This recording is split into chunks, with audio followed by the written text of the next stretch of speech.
Right. আমার ধারণা যে আজকে আপনার মন খারাপ আমার মতো। কারণ আজকে আমাদেরকে ছেড়ে আসিয়া চলে গিয়েছে। এক হিসেবে আসিয়া চলে গিয়েছে, আমি এটাতে একটু খুশি।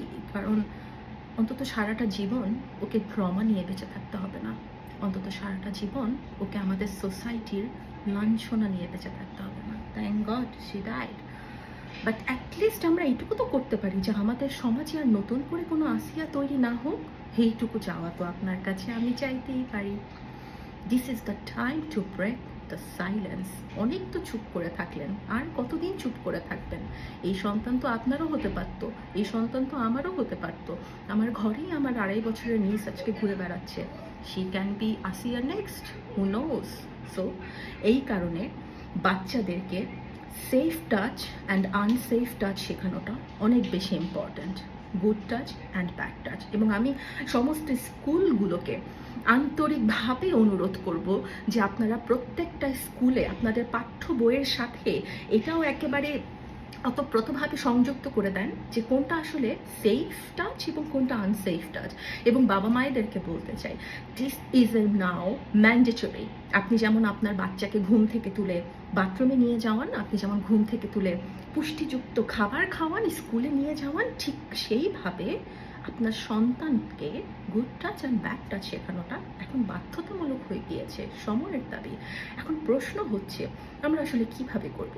আমি সাইকোলজিস্ট না, আমি একজন সচেতন নাগরিক হিসেবে, একজন ফিউচার মাদার হিসেবে যেভাবে চিন্তা করি যে আমার সন্তানের সাথে আমার কমিউনিকেশনটা আসলে ওপেন রাখতে হবে, যে ও যাতে সব কিছু আমাকে এসে বলতে পারে, ও যাতে সেফ ফিল করে যে ইয়াস আম্মুকে সব কিছু বলা যায়, মাকে সব কিছু বলা যায়। The second thing, language very important. আপনি আপনার বাচ্চাকে তার বাচ্চার বডি পার্ট, মানে একটা বাচ্চার আসলে যতটুকু জানা দরকার সব কিছু সম্পর্কে তাকে আইডিয়া দেন। তার কোন পার্টের কী কী কাজ, কোনটা তার প্রাইভেট পার্ট, কোন পার্টের দ্বারা সে আসলে তার আসলে রিয়্যাক্ট করা উচিত, এবং ঠিক যেই পার্টের নাম ঠিক সেইটাই বলুন। আমরা অনেক সময় দেখে থাকি আপনারা বিভিন্ন নাম বা বিভিন্ন কিছু দিয়ে বাচ্চাদেরকে ভুল মানে মিসআন্ডারস্ট্যান্ডিং তৈরি করেন, যে এটা আসলে একেবারেই ঠিক না। যখন কোনো বাচ্চা কনফিডেন্টলি তার বডি পার্টগুলো সম্পর্কে জানবে, তখন যে কেউ আসলে তাকে ম্যানিপুলেট করতে পারবে না। অ্যান্ড দ্য থার্ড ওয়ান, তার বাউন্ডারি তাকে তৈরি করতে শেখান।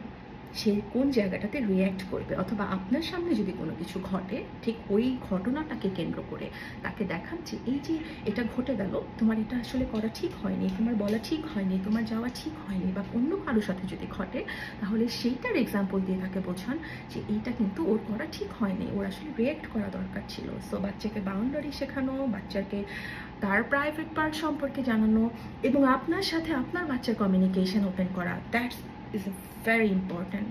সো অন্তত আমাদের সোসাইটিতে আর কোনো আসিয়া তৈরি না হোক। আপনি অন্তত বাবা মা হিসেবে এই দায়িত্বটুকু তো নিতেই পারেন।